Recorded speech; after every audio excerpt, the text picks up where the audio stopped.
I'm Sheriff Anthony Miranda. I would like to take this time to thank all of you for joining us here today. We are joined with Jackie Rowe Adams from Harlem Mothers Save, Stephanie McGraw from WARM, Rosa Diaz from Community Board 11, Carrie King from Uptown Ground Central, Ms. Jackson from the 25th 25th Precinct Council as well. We're standing outside of a formerly illegal cannabis shop that was most recently sealed. As you can see, it's now sealed and no longer selling illegal products and harming our communities. 1 year ago today, shops like these were everywhere, almost on every block and affecting every community, and we received numerous community complaints about the issue. We all felt like they were cropping up all over the place in all of our neighborhoods. Mayor Adams and the Adams administration fought hard to get us the legal authority to close these shops down during the last year's state legislative session, and he delivered. As soon as we got legal authority, the mayor instructed us to deliver results and protect our communities. I'm proud to be standing here today, less than a year later, to show all that we have accomplished through Operation Padlock to Protect, which demonstrates the best of community and law enforcement working together. With that said, I'd like to take this opportunity now and introduce Mayor Eric Adams.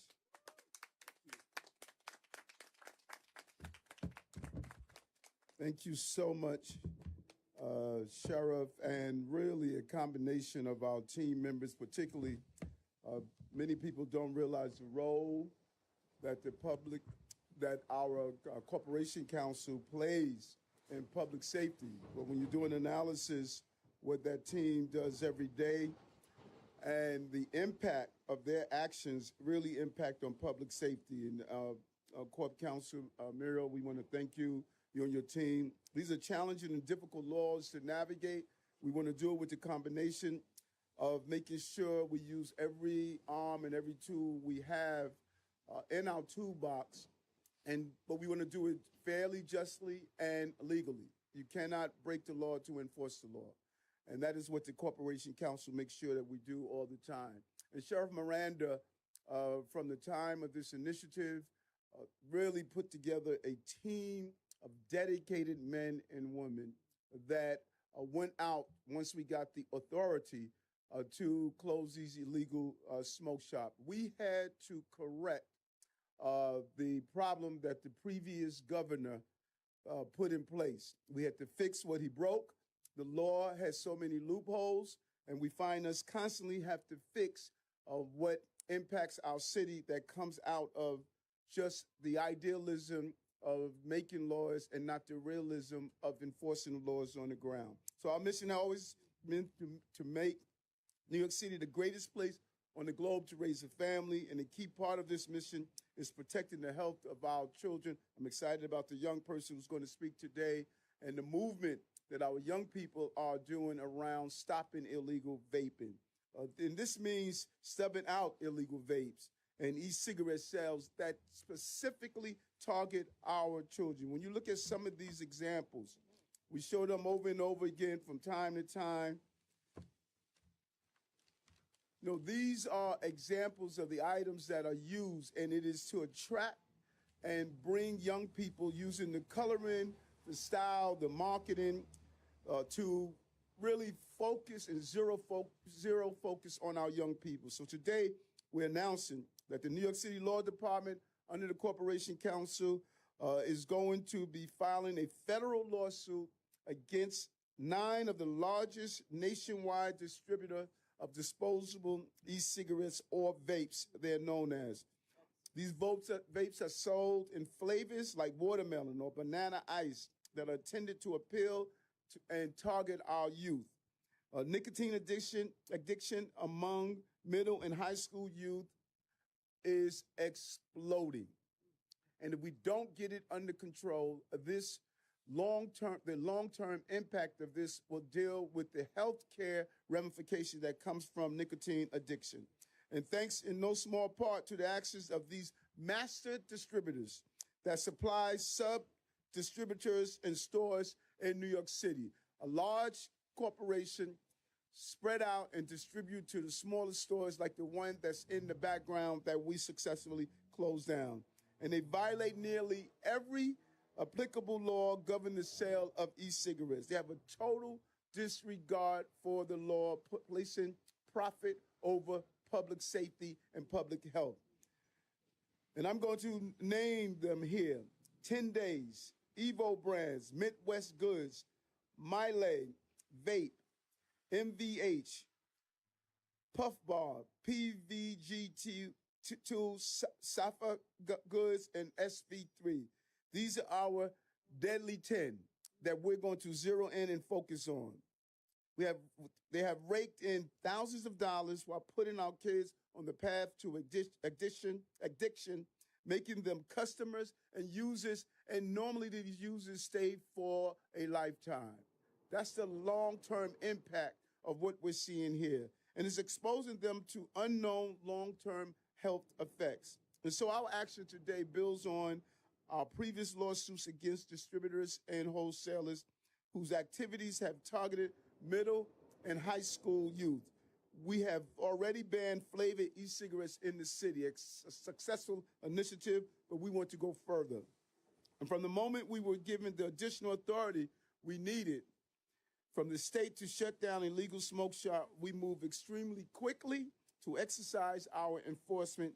In addition to today's suit, what makes today so exciting is that we are announcing a new phase of our successful Operation Padlock to Protect, something that the sheriff has successfully accomplished since last May.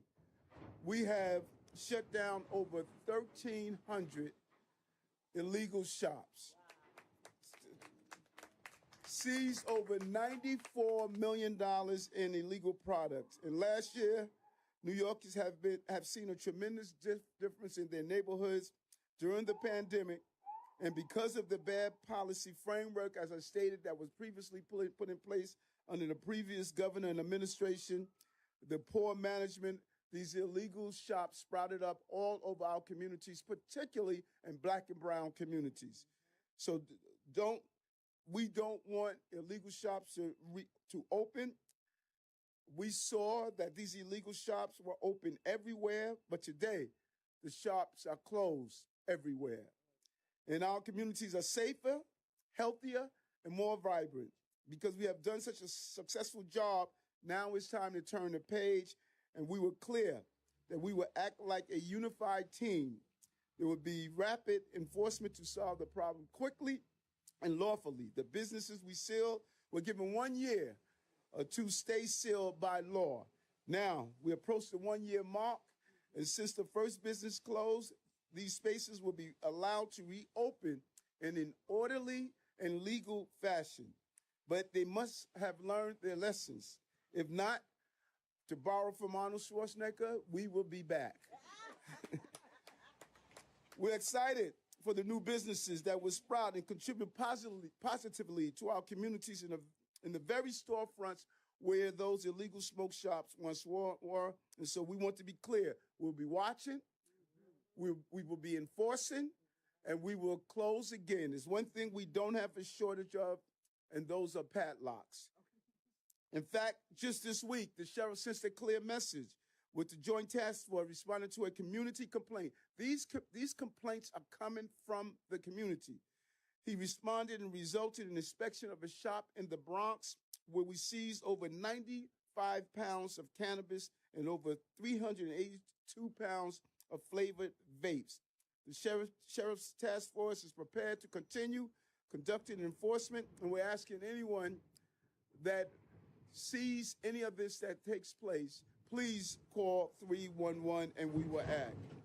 And so business owners and landlords whose properties were sealed will now start receiving letters from the sheriff's office with detailed instructions on how to unseal your business and operate in a legal fashion. And really, hats off to what the men and women, our uniform officers, and our legal team is assisting us to do to make this city the safest big city in America. And we know that because today's lawsuit and the shuttering of illegal smoke shops go hand in hand with our efforts to bring down crime in our city. and our 2025 first quarter crime data reflects our resounding success. Our first quarter of 2025 shows the lowest number of shootings in the recorded history of our city. We're talking about the start of crime stat data. We have shown that what we are doing in a combined effort is successful. But not only in shootings, we're seeing the second lowest number of homicides, murders in recorded history. You're seeing it in robbery, grand larceny, and auto theft, and their fourth consecutive month of decline and continue their double-digit decrease. What's more is that crime has now been down for 5 quarters of 3 months. You know, do the math, 5 quarters, 15 straight months of decrease in crime. It's not new, it's consistent, and we want to thank the men and women who are carrying out this action. We will continue to remain the safest big city in America. We're going to do it one stop at a time, one block at a time, one issue at a time, and hats off to the men and women who carry out this function every day. Thank you, Sheriff. Thank you, Mayor.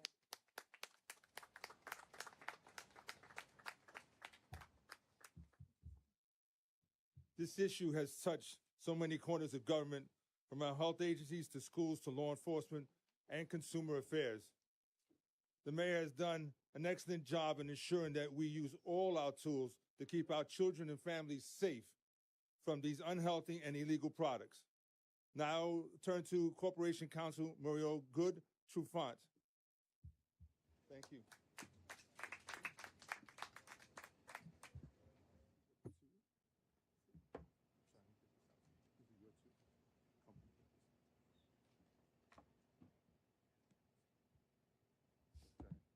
Good morning.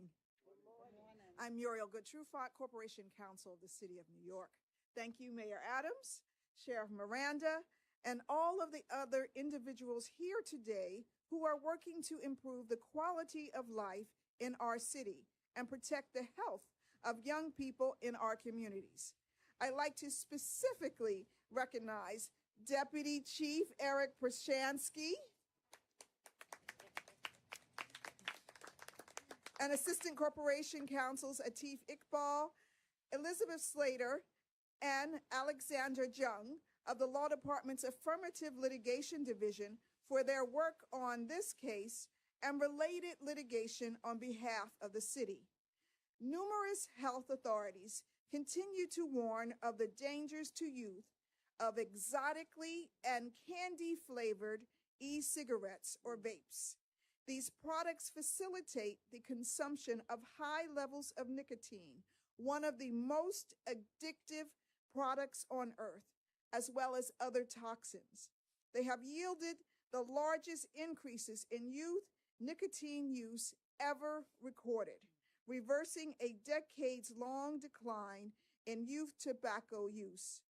Vapes, according to the Surgeon General, have condemned a generation of youth to a lifetime of nicotine addiction.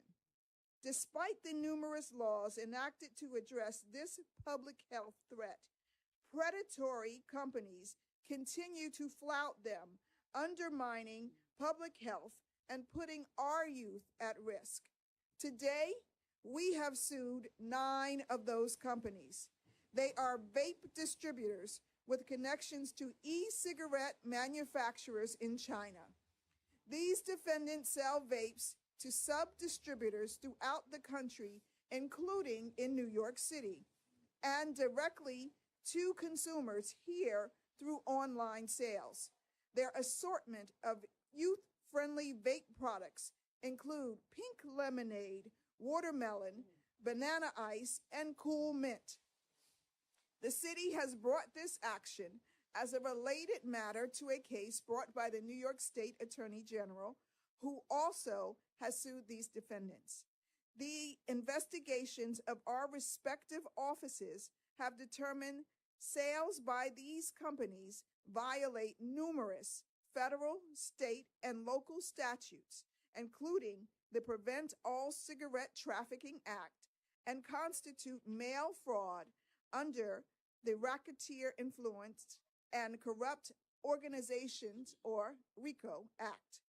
Deliveries made by these sellers into New York City also violated New York public health law and New York City's administrative code, which ban these products. The city's case also alleges a public nuisance, conduct harming the health of many people in our communities. We're asking the court to enjoin defendants from making these illegal sales. As we proceed in litigation, we will also seek statutory penalties and damages, which can be significant. This lawsuit builds on the city's efforts to stem a serious public health problem among youth and hold companies accountable. Thank you. Yes, thank you. Thank you, Corporation Counsel, for your presentation and your support always. None of this is done in isolation. It's not the Sheriff's Department. It's a cooperation of all the city agencies working together. At this time, I'd like to introduce Jesus Peguero, a 7th grader student from MS 129 in the Bronx.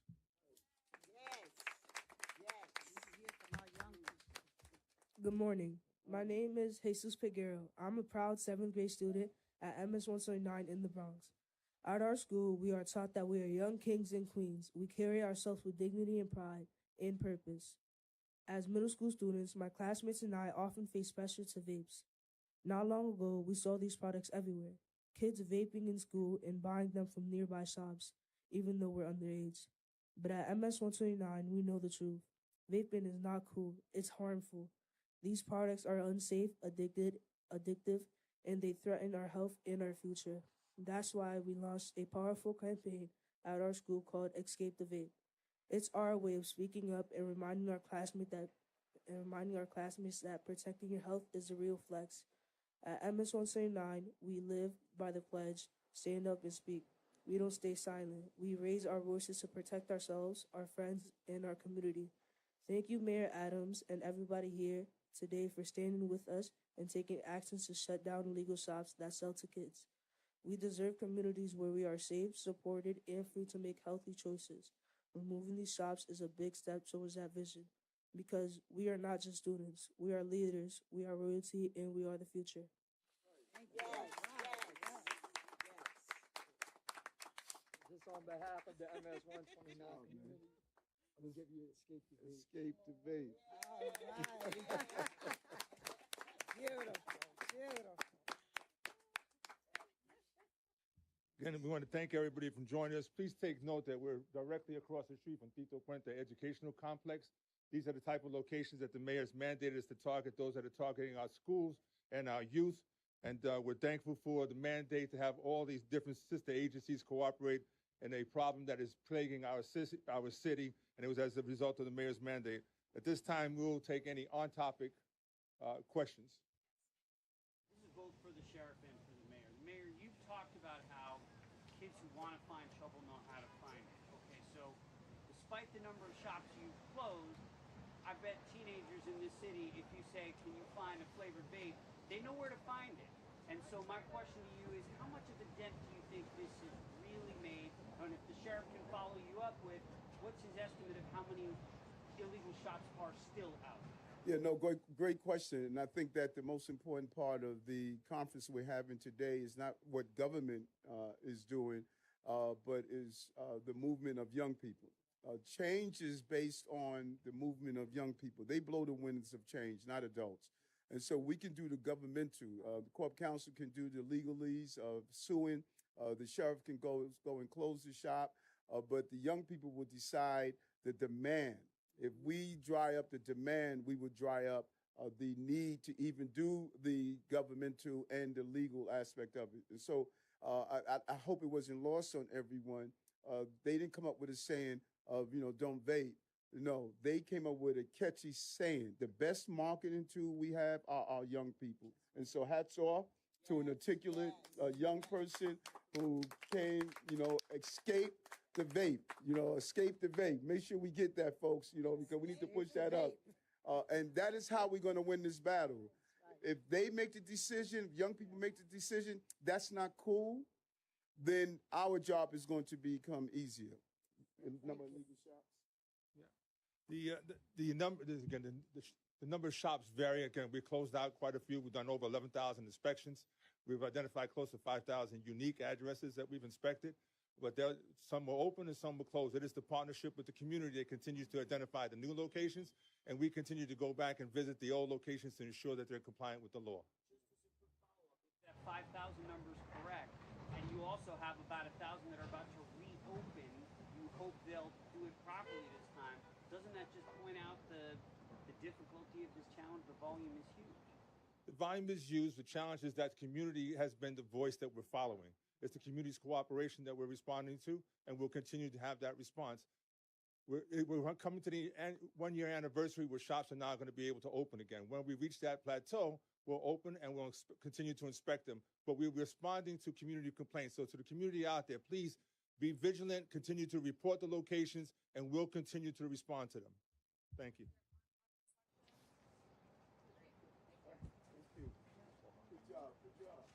You're the principal. Okay, nice.